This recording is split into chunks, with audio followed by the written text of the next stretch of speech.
नमस्कार दोस्तों, SRB news में स्वागत है। दोस्तों आज बात करेंगे आखिर रुपये का माया जाल क्या है। आखिर लोग ईएमआई चुका अगर एक बार डिफॉल्ट हो जाए तो क्यों डरने लगते हैं। आखिर लोग लोन लेने से क्यों घबरा रहे हैं, इसी की चर्चा करेंगे। आज हमारे साथ स्टूडियो में रामवीर जी हैं। सबसे पहले रामवीर जी, बहुत बहुत धन्यवाद, आपने समय निकाला। पहला सवाल यही है कि आखिर रुपये का शोषण क्या है, रुपये का माया जाल क्या है। सर, सभी भाइयों को नमस्ते। और एसआरबी चैनल के माध्यम से मैं आपको बताना चाहता हूँ रुपया का शोषण और रुपया का मायाजाल। तो इसके विषय में आज चर्चा करते हैं। पहले तो क्या है, बैंकिंग व्यवस्था बहुत ख़राब है, हमारा सिस्टम बहुत ख़राब है। लोग नेता तो बोलते हैं देश का विकास, लेकिन देश का विकास नहीं है। ये असल में क्या है, हमारी देश की जनता का विनाश ही देश का विकास है। तो बैंकिंग व्यवस्था क्या है, जैसे कि मैं आपको बताना चाह रहा हूँ कि ये जो है ना, भारत सरकार 1 रुपये का नोट छापती है, इस पे लिखा है वित्त सचिव। तो क्या है, ये भारत सरकार, गवर्नमेंट ऑफ इंडिया 1 रुपये का नोट तो हमारी भारत सरकार छापती है। बाकी के सारे नोट जो है ना, इस पर लिखा होता है भारतीय रिजर्व बैंक, ये छापती है रिजर्व बैंक। ये भारत सरकार में कोई वो नहीं है। इस पर लिखा भी होता है मैं धारक को मतलब इतने रुपए अदा करने का वचन देता हूँ। तो क्या है कि असल में क्या शोषण यही हो जाता है।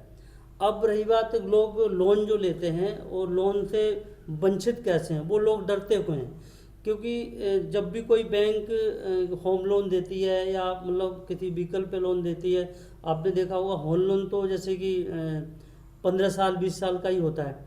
तो उस दौरान तो कोई ना कोई समस्या आई जाती है, इतना बड़ा समय होता है तो दिक्कत परेशानी अक्सर आती है और 100% आती है। अगर कोई आदमी ने लोन लिया है वो नहीं दे पाता, वो सबसे पहले डरता है कि हमने अपराधी कर दिया बहुत बड़ा। जिस हिसाब से बैंक वाले हमारे जो भी आदमी भाई बहन लोन लेते हैं तो लोन नहीं चुका पाते हैं, वो बैंक वाले जब आते हैं तो ऐसे धमकाते डराते हैं जैसे कि हमने कितना बड़ा अपराध कर दिया है। धमकी देते हैं तो मैं FIR करा दूंगा, ये करा दूंगा, वो करा दूंगा। तो वो लोग ना बहुत डरते हैं। एक सवाल और है कि अगर कोई व्यक्ति लोन चुका नहीं पाता है तो उनके लिए आपका क्या सुझाव है। देखिए, सुझाव तो ये है कि सबसे पहले तो घबराना नहीं, डरना नहीं। अगर आपने लोन लिया है तो आपने कोई भी अपराध नहीं किया है, किसी भी तरह का कोई भी अपराध नहीं है। अगर नहीं लोन दे पा रहे तब भी कोई डर वाली बात नहीं है, और अगर दे पा रहे हैं तो अब लोन लिया है तो दीजिए, कोई मना नहीं है।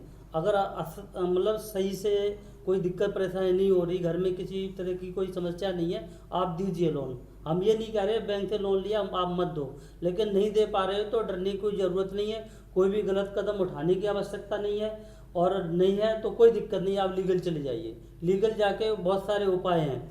बैंक को अब लोन नहीं दे पा रहे तो सबसे बैंक को प्रायर नोटिस भेज दीजिए, ठीक है। वो कोई ना कोई आपको जवाब देगा। बैंक को अगर टाइम ले लीजिए, हमें समय चाहिए, हमारी किस्त कम करा दीजिए, तो बैंक इसका भी समाधान बैंक के पास होता है, बैंक मैनेज करेगा।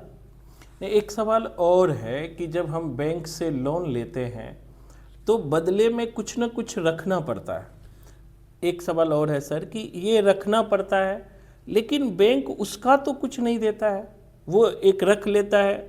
मुझे लगता है कि अगर मान लिया हमने बैंक के पास सोना रखा, कुछ गिरवी रखा, तो उसका भी तो कुछ वैल्यू हमें मिलना चाहिए।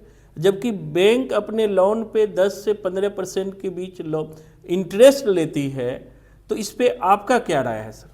देखिए, बैंक से हम कोई भी पैसा लेते हैं तो बैंक हमारी कोई न कोई चीज़ मॉर्गेज करती है, ठीक है, उसके एवज में कोई सामान रखती है।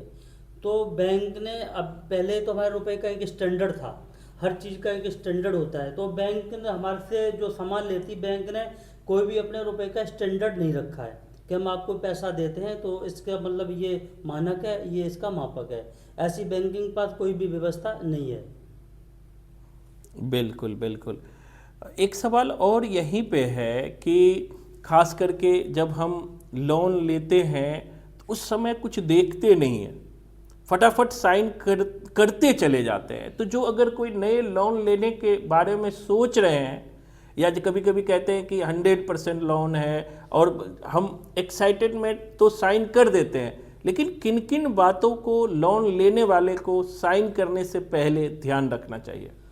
देखिए सर, सबसे पहले तो बैंक यहीं पे बहुत बड़ा भ्रष्टाचार कर रही है कि जो व्यक्ति जब लोन लेता है तो वो एग्रीमेंट का जो लेटर होता है, एग्रीमेंट जो होता है उनका, तो इतने बारीक शब्दों में लिखा होता है कि बैंक का मैनेजर खुद ही नहीं पढ़ सकता है। और जो बैंक का जो कर्मचारी होता है वो लोन के लिए कस्टमर को समझाता है, वो कभी ज़िंदगी में उस एग्रीमेंट को पढ़ के नहीं सुनाता है। और मैं चैनल के माध्यम से ये भी कहना चाहता हूँ, जिन जिन भाइयों ने लोन लिया है तो वो आप याद करो कि आपको किसी भी बैंक वाले ने वो एग्रीमेंट पढ़वाया है क्या, या उसने पढ़ के सुनाया है क्या? आज तक नहीं हुआ होगा। चाहे वो 10,000 का लोन हो, चाहे 10 करोड़ का लोन हो, कभी भी बैंक वाला उस एग्रीमेंट को न तो पढ़ के सुनाता है, न तो उसके बारे में बताता है। यदि कोई भी व्यक्ति लोन लेने वाला है और उसको पढ़ ले या बैंक वाला पढ़वा दे तो ज़िंदगी में कभी लोन लेगा ही नहीं, क्योंकि सबसे बड़ा भ्रष्टाचार जो है ना उस एग्रीमेंट पर है। सबसे बड़ा शोषण उस जनता का उस एग्रीमेंट पर है। बिल्कुल बिल्कुल, बहुत बहुत धन्यवाद। आपने अपना समय निकाला। तो दोस्तों, सबसे बड़ी बात है कि अगर आप लोन लेने जा रहे हैं तो जैसा कि सर ने बताया, हमारे एक्सपर्ट ने बताया कि लोन के टर्म एंड कंडीशन को ज़रूर पढ़िए, एक दो व्यक्ति को दिखाइए कि किस टर्म एंड कंडीशन पे कोई बैंक लोन दे रही है, क्या बीच में लोन बढ़ाएगी तो नहीं।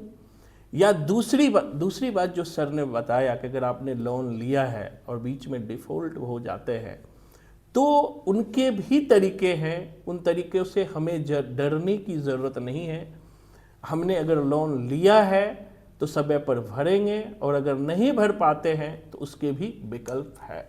आपने समय निकाला, धन्यवाद। SRB न्यूज़ देखते रहिए। थैंक यू, धन्यवाद।